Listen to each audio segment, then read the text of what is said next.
The Great Dane is one of the most impressive of purebred dogs. Not only because of his size, but because of his regal, elegant, yet courageous demeanor. Indeed, he has often been called the Apollo of dogs. One of the oldest of breeds, this picture of an ancient Egyptian toy from 3,000 years BC resembles our modern Danes. In the land of Plato, Aristotle, and Homer, Greek warriors knew him as the Molossian hound. To the huntsmen of ancient Mesopotamia, he was the Assyrian giant hunting dog. The Roman emperors in the Colosseum called him the giant fighting dog. In the 18th century, the Great Dane became guardian and hunting dog for kings and barons of Middle Europe, particularly Germany, where the breed was used to hunt as a pack and hold wild boar. Great strides were made in the late 19th century and early 20th century to refine type in Germany, which continued through the use of many imports here in the United States. The breed was admitted to AKC registration in 1887, and from there, American and German breeders brought us the modern Great Dane.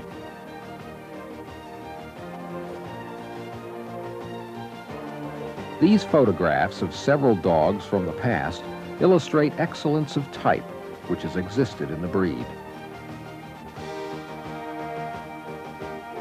Some of these dogs are the forebears of the dogs we know and admire today. Breeders today strive to preserve the classic, sculpted, noble look of the Great Dane, which has been handed down by talented breeders of yesteryear.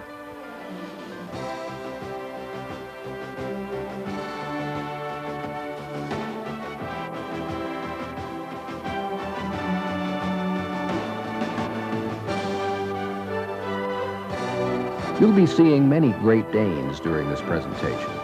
All are good examples of the breed with differing strengths and weaknesses. All will help your understanding of the Great Dane.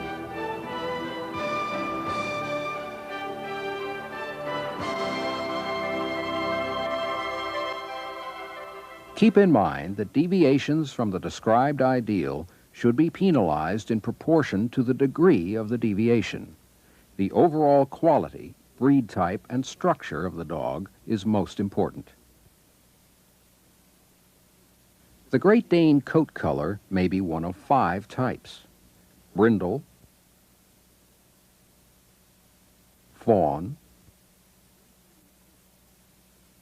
blue, black,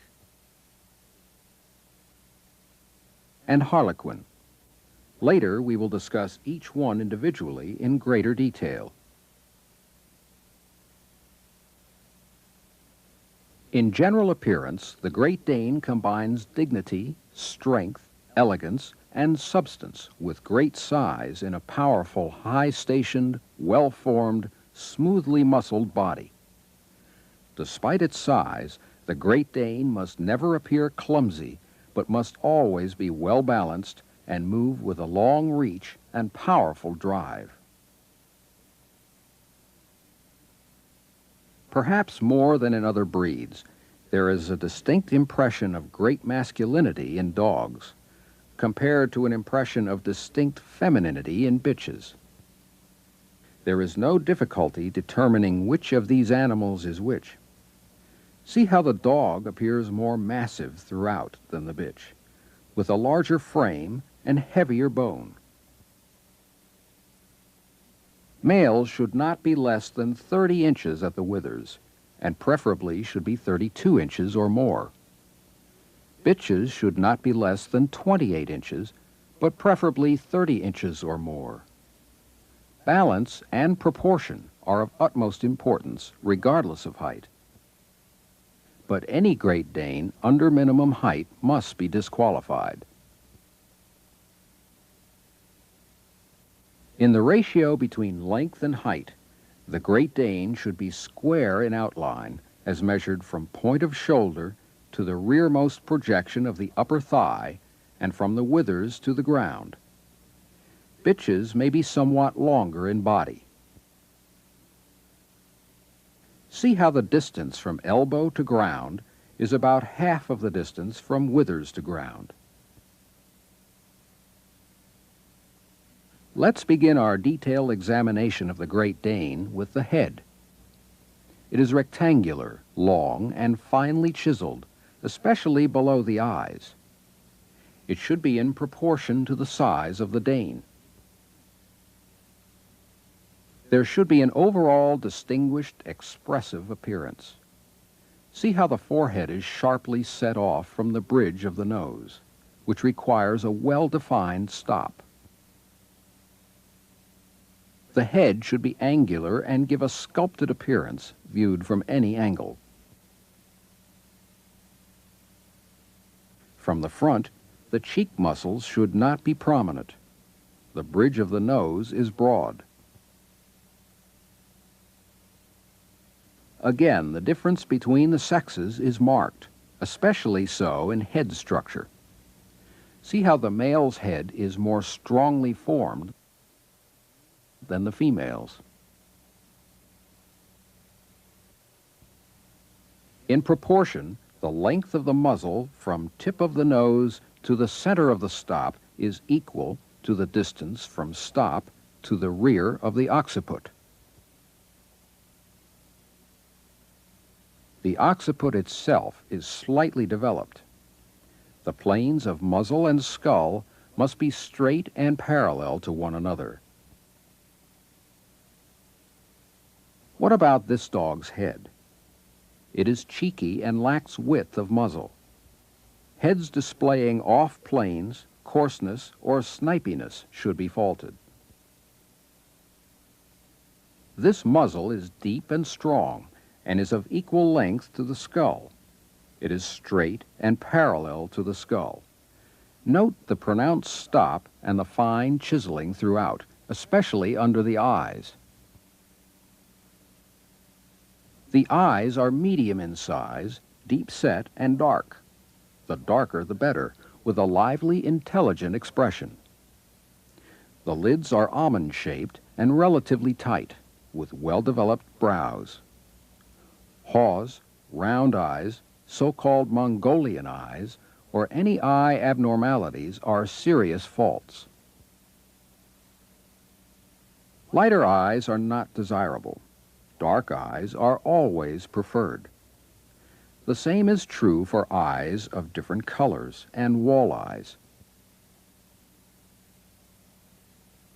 In Harlequins, the eyes should also be dark. Light-colored eyes, blue eyes, eyes of different colors, and wall eyes are permitted but less desirable. Ears are high-set, medium in size, and of moderate thickness. They are usually cropped.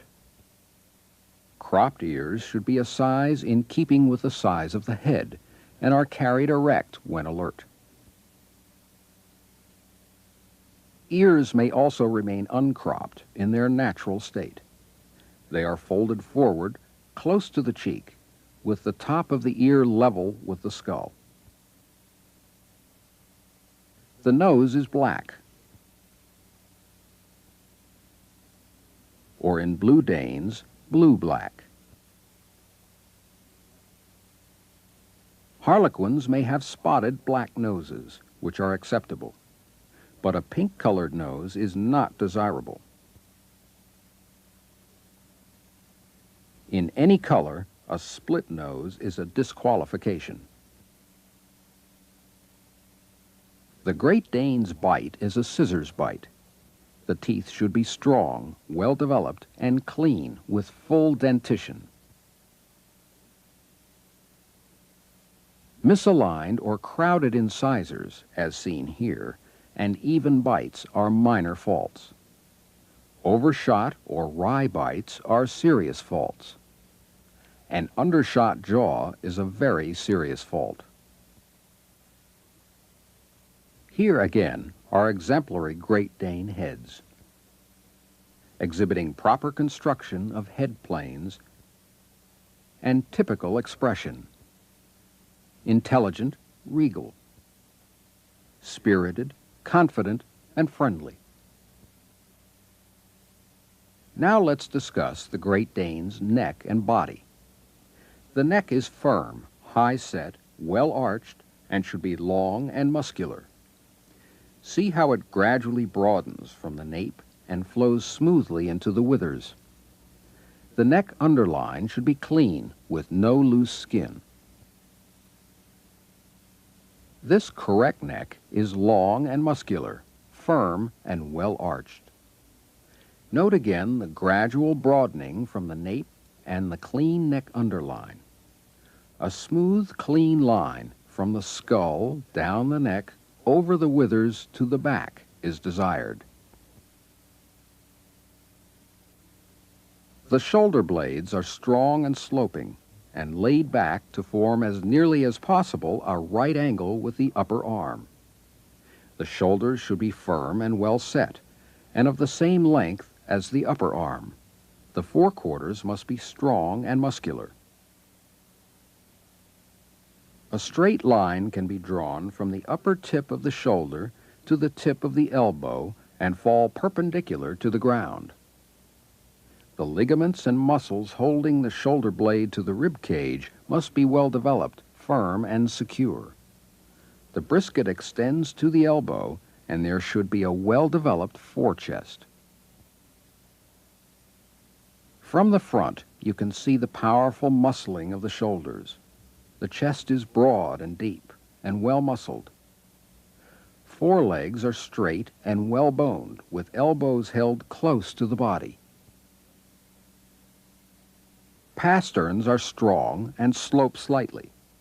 The front feet are round and compact, with well-arched toes.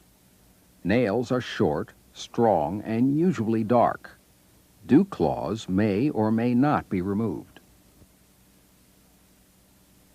What about this dog's front? It appears too straight in shoulder and upper arm.